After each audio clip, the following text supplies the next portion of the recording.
Hi hello నమస్తే welcome back to Bigg boss గుసగుసలు.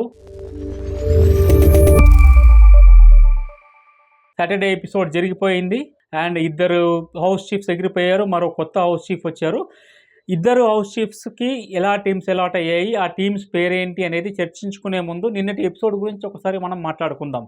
ముందుగా నిన్న నాగార్జున గారు గన్తో ఫుల్ ఫైరింగ్లో వచ్చారు. ఈరోజు ఎపిసోడ్ అదిరిపోతుంది, ఫుల్ ఫైర్ అవుతారు నాగార్జున గారని ప్రేక్షకులు భావించారు. కానీ ఆ విధంగా జరగకుండా బుజ్జగింపుల పర్వంతో నాగార్జున గారు నిన్న ఎపిసోడ్ని సరిపుచ్చారు. ఏదైతే నాగార్జున గారు తప్పులు చేసిన వాళ్ళను హెచ్చరిస్తారు, ఇంకోసారి మీరు తప్పు చేస్తే మీకు ఈ పనిష్మెంట్ ఉంటుంది అనే విధంగా ఎపిసోడ్ జరుగుతుందని ప్రేక్షకులు అభిమానులు భావించారు. కానీ ఆ విధంగా జరగలేదు. అందులో ముఖ్యంగా యష్మి గౌడ అండ్ సోనియా విషయాలకు వస్తే, నాగార్జున గారు వాళ్ళిద్దరికీ ఏదో సోనియా విషయంలో అయితే మరీ బుజ్జగించినట్టు ఉందని ప్రేక్షకులు భావిస్తున్నారు.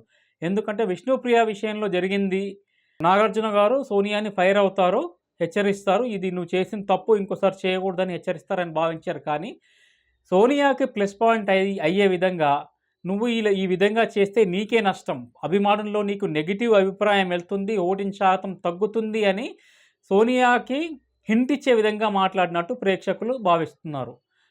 మరోవైపు యష్మి గౌడ విషయంలో కూడా యష్మి గౌడ ప్లేట్ ఫిరాయించినా కానీ నువ్వు తప్పు చేసావు, ఇలా కాదు, ఇలా చేయకూడదు, నీది చాలా తప్పు, వేరే వాళ్ళకు కూడా అవకాశం ఇవ్వాలి, నువ్వు సంచాలకంగా చేసినప్పుడు ఏ విధంగా బయాసుడిగా ఉన్నావో వేరే వాళ్ళు చేసినప్పుడు కరెక్ట్ చేసినా కూడా నువ్వు ఎందుకు వాళ్ళని తప్పుదోవ పట్టించేలా చేసావని హెచ్చరించే ప్రయత్నం చేసి ఉండాలి. కానీ అలా చేయకుండా సోనియాని యష్మి గౌడని ఏదో బుజ్జగింపుల పర్వంలాగా ఎపిసోడ్ని తీసుకెళ్ళినట్టు ప్రేక్షకులు భావిస్తున్నారు.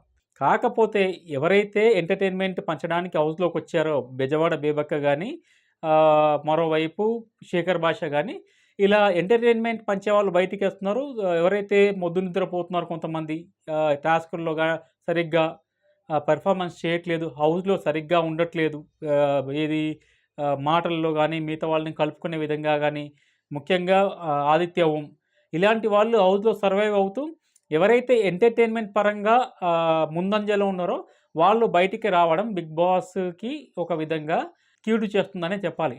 టీఆర్పీ రేటింగ్స్తో వాళ్ళు చెప్పుకుంటున్న విధంగా నెంబర్ 1 ఇండియా మొత్తం మీద నెంబర్ 1 పొజిషన్లో తెలుగు బిగ్ బాస్ 8 ఎపిసోడ్ ఉందని నాగార్జున గారు చెప్తున్నారు.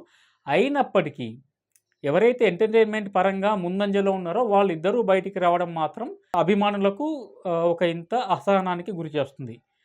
ఇక ఈరోజు జరగబోయే విషయానికి వస్తే, ఈరోజు ఎపిసోడ్లో శేఖర్ భాష ఎలిమినేట్ అయ్యి బయటకు వస్తారు. ఆయనకు కొడుకు పుట్టాడు. ఒక విధంగా ఆయన కొడుకుతో బయటికి వచ్చి గడపడానికి ఆనందకరమైన సందర్భం ఇది. ఆయనకు జరిగే నష్టం ఏమీ లేదు బిగ్ బాస్లో వచ్చి బయటకు వచ్చినందువల్ల. కాకపోతే బిగ్ బాస్ ఆడియన్స్కి ఒక విధంగా ఎంటర్టైన్మెంట్ పరంగా టాస్కుల్లో అంత పెద్దగా పెర్ఫార్మెన్స్ చూపించినప్పటికీ ఎంటర్టైన్మెంట్ పరంగా బిగ్ బాస్ అభిమానులకి ఒకంత నష్టమనే చెప్పుకోవచ్చు. ఈరోజు జరిగేబోయే ఎపిసోడ్లో నిఖిల్ అండ్ అభయ్ 2 టీంలుగా విడిపోతున్నారు. దాంట్లో నిఖిల్ టీం పేరు వచ్చేసి శక్తి టీము అండ్ అభయ్ టీం పేరు వచ్చేసి కాంతార టీంగా పెట్టారు. దాంట్లో 5 మెంబర్స్. అభయ్ టీంలో ప్రేరణ, ఆదిత్య, యష్మి, మణికంఠ, నబీల్ ఉన్నారు. అలాగే నిఖిల్ టీంలో బ్యాలెన్స్ కిరాక్ సీత, నైనిక, విష్ణుప్రియ, సోనియా, పృథ్వీ నిఖిల్ టీంలోకి వచ్చారు. సో ఈ విధంగా 12 మందిలో 6 ఒకవైపు 6 ఒకవైపు. అయితే కంటెంట్ క్రియేటర్స్ అందరూ ఒకవైపు, టైంపాస్ చేసే వాళ్ళందరూ మరొక వైపు అని ప్రేక్షకులు అభిప్రాయపడుతున్నారు. సో దీంట్లో మీరు కంటెంట్ క్రియేటర్స్ ఎవరు, టైంపాస్ గాళ్ళు ఎవరు అనేది మీరు కామెంట్ సెక్షన్లో కామెంట్ చేసి చెప్పండి. అలాగే ఈరోజు జరగబోయే ఎపిసోడ్లో శేఖర్ భాష ఎలిమినేట్ అవుతున్నారు. కాకపోతే శేఖర్ భాష ప్లేస్లో ఎవరు ఎలిమినేట్ అవ్వాల్సింది ఉంది అనేది మీ అభిప్రాయాన్ని కామెంట్ బాక్స్లో తెలియజేయండి. అలాగే ఇప్పటి వరకు జరిగిన లాస్ట్ వీక్ ఎపిసోడ్లో విష్ణుప్రియకి ఎంతైతే పాజిటివ్ అయిందో ఎపిసోడ్స్ మొత్తం, అలాగే అది సోనియాకు చాలా నెగిటివ్ అయింది. ఆ నెగిటివ్ని మ్యాక్సిమం పూడ్చడానికి నాగార్జున గారు ప్రయత్నించారు. దీంట్లో మీ అభిప్రాయం కూడా తెలియజేయండి. అలాగే సోనియాకి ఒక వార్నింగ్ లాంటిది ఇచ్చి వదిలిపెట్టాల్సింది, కానీ వార్నింగ్ లాంటిది ఇవ్వలేదు నాగార్జున గారు. నాగార్జున గారు హింట్ ఇచ్చారనేది అభిప్రాయం. దీంట్లో మీ అభిప్రాయం ఏంటి అనేది కామెంట్ చేయండి. పృథ్వీకి అసలు మాట్లాడే ఛాన్స్ ఇవ్వలేదు నాగార్జున గారు. కీప్ క్వైట్ అని చెప్పేసి ఆపేశారు అక్కడికి ఆయన్ని. నిఖిల్‌కి మాత్రం ఆటోమేటిక్‌గా ఆయన పెర్ఫార్మెన్స్ విషయంలో గానీ, మణికంఠ రైజ్ అవ్వడం గానీ నిఖిల్‌కి చాలా కలిసొచ్చింది. సో, ఈ గడిచిన 1 వీక్ నిఖిల్‌కి చాలా అదృష్టమనే చెప్పుకోవాలి. అలాగే నైనిక ఈరోజు చాలా క్యూట్‌గా ఉందని ప్రేక్షకులు కామెంట్ చేస్తున్నారు. చీఫ్‌గా పోయింది. కాకపోతే పెర్ఫార్మెన్స్ వైజ్, టాస్క్ వైజ్ ఆడపుల్ల విరుచుకుపడుతుంది నైనిక. సో, ఈ వీక్ ఎలా ఆడుతుందనేది మనం వేచి చూడాలి. యష్మిక అయితే సైకో అని ముద్రేసేసారు ప్రేక్షకులు. యష్మిక ఆ సైకో ముద్ర నుంచి బయటపడాలని ప్రేక్షకులు కోరుకుంటున్నారు. ప్రేరణ మాత్రం చాలా డిసప్పాయింటింగ్. ఆమెకు అనవసరంగా సంచాలక్ అనే పోస్ట్ దొరకకుండా పక్కన ఉన్నా బాగుండేది. సంచాలక్‌గా వెళ్ళి మైనస్ పాయింట్లు మూట కట్టుకొని పక్కకు జరిగింది. నబీల్ హౌస్‌లో చాలా యాక్టివ్ అయ్యాడు. ఈ వీక్ అతనికి గ్రీన్ బ్యాడ్జ్ కూడా వచ్చింది.